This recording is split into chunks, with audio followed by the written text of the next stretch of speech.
Hi hello welcome to one TV health tip. పోషకాలు అనేది passion fruit. అదేంటో ఇప్పుడు తెలుసుకుందాం. ప్యాషన్ ఫ్రూట్ లో చాలా యాంటీ ఆక్సిడెంట్లు చాలా ఉంటాయి. ఇది బరువు తగ్గడానికి సహాయపడుతుంది. దీన్ని తీసుకోవడం ద్వారా శరీరంలోని జీవక్రియ వేగంగా జరుగుతుంది. ఇది ఆహారాన్ని జీర్ణం చేయడంలో సహాయపడుతుందని చెప్తున్నారు మరియు బరువును అదుపులో ఉంచుతుంది. ఇందులో ఉండే పెసెటానల్, స్కిర్పోసిన్ బి అనే సమ్మేళనం గుండె జబ్బుల నుండి ఉపశమనం కలిగిస్తుంది. రక్త ప్రసరణను సక్రమంగా నిర్వహిస్తుంది. ప్యాషన్ ఫ్రూట్, దీనినే కృష్ణా పండు అని కూడా అంటారు. ఈ ప్యాషన్ ఫ్రూట్ లోపల గుజ్జు గింజలతో నిండి ఉంటుంది. పై తొక్క మాత్రం గట్టిగా చూసేందుకు కాస్త మారేడుకాయకు దగ్గరగా ఉంటుంది. రుచిలో అద్భుతంగా ఉండే ఈ పండు ఆరోగ్యానికి కూడా ఎంతో మేలు చేస్తుంది.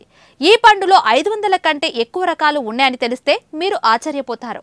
ఈ పండులో విటమిన్లు, ఖనిజాలు, యాంటీ ఆక్సిడెంట్లు వంటి పోషకాలు పుష్కలంగా ఉంటాయి. దీన్ని తినడం వల్ల బ్లడ్ షుగర్, ఊబకాయం వంటి సమస్యల నుంచి ఉపశమనం లభిస్తుంది. విటమిన్లు, ఖనిజాలు, యాంటీ ఆక్సిడెంట్లు వంటి అనేక పోషకాలు పుష్కలంగా ఉన్న ప్యాషన్ ఫ్రూట్ తినడం వల్ల చాలా ప్రయోజనాలు ఉన్నాయి. ఇది రక్తంలో చక్కెర స్థాయిని అదుపులో ఉంచుతుంది. ఇక బరువు తగ్గడంలో కూడా సహాయపడుతుంది. గుండెను ఆరోగ్యంగా కూడా ఉంచుతుంది. ఇది రక్తంలో చక్కెర స్థాయిని అదుపులో కూడా ఉంచుతుంది. గ్లైసెమిక్ ఇండెక్స్ తక్కువగా ఉంటుంది. దీని కారణంగా చక్కెర పెరగదు. దీంతో పాటు ఫైబర్ పుష్కలంగా ఉంటుంది. ఇది శరీరంలో ఇన్సులిన్ స్థాయిని అదుపులో ఉంచుతుంది. సో ఇదండి ఇవాల్టి హెల్త్ టిప్. మరో హెల్త్ టిప్ తో మళ్ళీ కలుద్దాం. చూస్తూనే ఉండండి one TV. Until then by.